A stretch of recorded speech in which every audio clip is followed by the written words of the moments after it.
Hey guys, ఈరోజు మీకు fish curry చాలా సింపుల్గా ఎలా చేసుకోవాలో చెప్తాను వినండి. ఇలాంటి ఒక ప్యాన్ తీసుకొని అందులో ఆయిల్, ఉల్లిపాయలు, టమాటా, పచ్చిమిర్చి, కర్రీకి సరిపోయినంత ఉప్పు వేసుకొని బాగా కలుపుకోవాలి. తర్వాత అల్లం వెల్లుల్లి పేస్ట్ వేసుకొని బాగా మగ్గేదాకా ఉంచాలి. ఇప్పుడు తీసుకున్న ఫిషెస్ని ఇలాగా వేసుకొని గరిటెతో కాకుండా ఇలా క్లాత్ తీసుకొని దానితోని కుదపాలి. గరిటెతో కలిపితే ఇవి విరిగిపోతాయి కాబట్టి ఇలా క్లాత్తో మనం కుదుపుకోవాలి. తర్వాత మీకు సరిపడేంత కారం వేసుకొని కలుపుకోవాలి. కలుపుకున్న తర్వాత ఇలా వాటర్ వేసుకొని బాగా మగ్గాలి. అది మగ్గిన తర్వాత ఇలా దించే ముందు కొత్తిమీర వేసుకొని గార్నిష్ చేసుకోవాలి.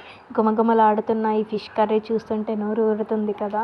మీరు కూడా తప్పకుండా ట్రై చేయండి. ఈ ఫిష్ కర్రీ ట్రై చేసి ఎలా ఉందో మాకు చెప్పండి.